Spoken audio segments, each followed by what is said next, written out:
বিজয়ের প্রথম ধাপ অর্জিত হয়েছে। রাষ্ট্র মেরামতের কাজের এখনো অনেক অনেক বাকি। কিন্তু এই সময়ে অতীতে আমরা যে ভুল করেছি সেটা যেন না করি। মুক্তিযুদ্ধের পরে শহীদদের তালিকা আমরা 50 বছরেও করতে পারিনি। আহতদের তালিকা সে তো আরো অনেক দূরের কথা। কিন্তু এই সময় সেটা অসম্ভব নয়। শহীদদের তালিকা করা শুরু হয়েছে, কিন্তু সেখানে ছাত্রদের ব্যাপারে যতটা বিস্তারিত এসেছে, তার পাশাপাশি সাধারণ মানুষ, একেবারে গরিব মানুষ যারা ছাত্রদের পাশে কাঁধে কাঁধ মিলিয়ে নেমে এসেছিলেন, তাদের কথা আমরা মনে রাখতে কতটুকু পেরেছি সে প্রশ্ন হয়তো আছে। কিন্তু দেরি হয়ে যায়নি এখনো।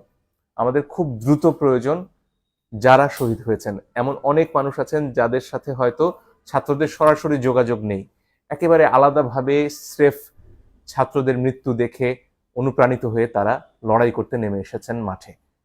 এদের কথা মনে রাখতে হবে, এদের কথা ভুলে গেলে চলবে না। এদের মধ্যে রিকশাওয়ালা রয়েছেন, সাধারণ শ্রমিক রয়েছেন, যারা ভ্যানে সবজি বিক্রি করতেন তারা রয়েছেন।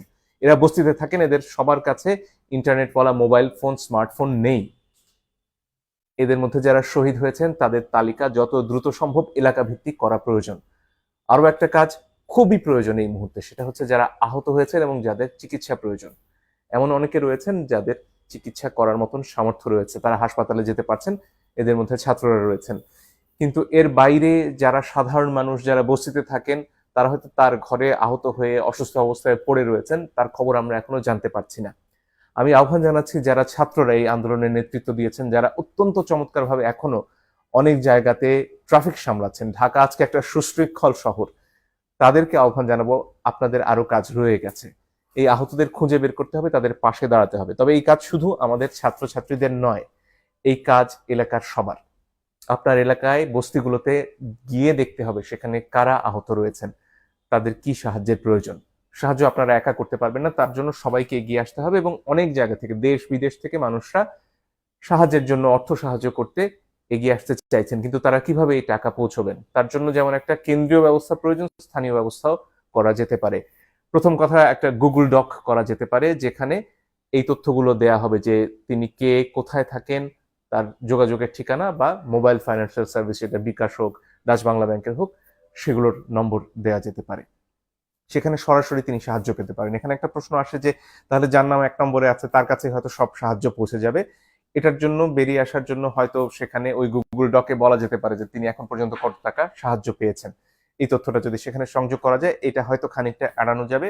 এছাড়া যারা ওয়েব ডেভেলপ করেন তাদের পক্ষে একটা ওয়েবসাইট তৈরি করা সম্ভব, যেখানে আসলে এই যে কার নাম আগে আসবে কার নাম পরে আসবে এটা নিয়ন্ত্রণ করা সম্ভব, যাতে সুষ্ঠুভাবে এই সাহায্যটা সবার কাছে পৌঁছানো সম্ভব হয়।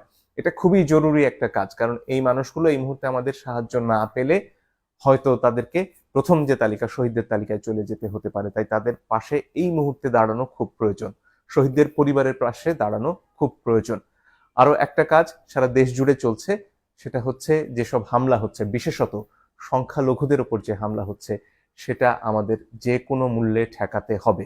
ছাত্রছাত্রীরা এই হামলা করছে না, যারা এই যে জনগণ যারা এতদিন গুলি উপেক্ষা করে রাস্তায় নেমেছেন, তারা এই হামলা করতে পারেন না। যারা করছেন তারা এই আন্দোলনের কেউ নন, তাদেরকে প্রতিহত করতে হবে। সবাইকে এগিয়ে আসতে হবে এই আন্দোলনে।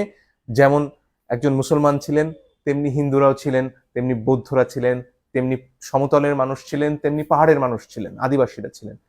সবাই মিলে নতুন বাংলাদেশ গড়তে হলে সবাইকে সুরক্ষা দেওয়ার চেষ্টা আজ থেকেই করতে হবে। ডক্টর মোহাম্মদ ইউনূস দায়িত্ব গ্রহণে সম্মতি জানিয়েছেন, সরকারের তরফ থেকেও কালকে রাতে সেটা জানানো হয়েছে। সমন্বয়কদের মধ্যে অন্যতম নাহিদও সে কথা জানিয়েছেন। কিন্তু এর বাইরে সরকার গঠন এখনো খানিকটা সময় নিচ্ছে, হয়তো 24 ঘন্টার মধ্যে হয়ে যাবে। এই অল্প সময়টুকু আমাদের শান্তি শৃঙ্খলা রক্ষা করার জন্য সর্বোচ্চ চেষ্টা করতে হবে।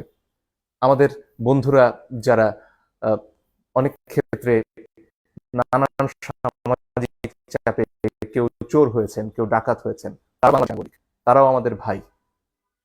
নজরুল তাদের নিয়ে বহু আগে কবিতা লিখে গেছেন, হয়তো আমরা ভুলে গেছি, চোর ডাকাত নামে পড়ে নিতে পারেন। এই ক্রান্তি লগ্নে আপনারাও এগিয়ে আসুন না, আপনাদের সমস্যার কথা আমরা বোঝার চেষ্টা করব। আর যাতে এই সমাজে কাউকে ডাকাত না হতে হয়, চোর না হতে হয়, কাউকে যাতে বারাঙ্গনা পল্লীতে কষ্টের জীবন বেছে নিতে না হয়, সে চেষ্টা নিশ্চয়ই নতুন সমাজ করবে। আজকে যারা অনেক চাপে পড়ে আজকে চুরির পেশায় চলে গেছেন, কেউ পকেট মেরেছেন, হয়তো অনেক ক্ষেত্রে গণধোলাই খেতে হয়েছে আপনাদের। এই সমস্যাগুলো থেকে যাতে সবাইকে এক জায়গায় নিয়ে আসা যায় সে চেষ্টাও আমরা করতে চাই। আমার বিশ্বাস আমাদের তরুণরা সব পারবে, কারণ আমাদের সে বুদ্ধিই ছিল না, আমরা পৃথিবী দেখে বড় হইনি। আমাদের তরুণরা আজকে এমন এক সব পেশার কথা বলে যেগুলো আমরা বুড়োরা বুঝতেই পারি না। অনেকক্ষণ ধরে বুঝতে হয় বাবা তুমি কি কাজ করো, এবং তারা ঘরে বসে বৈদেশিক মুদ্রা আয় করে। ফলে এই তারুণ্য সব পারবে বলে আমি বিশ্বাস করি, কিন্তু তাদের পাশে দাঁড়াতে হবে আমাদের সবাইকে। অনেক ধন্যবাদ।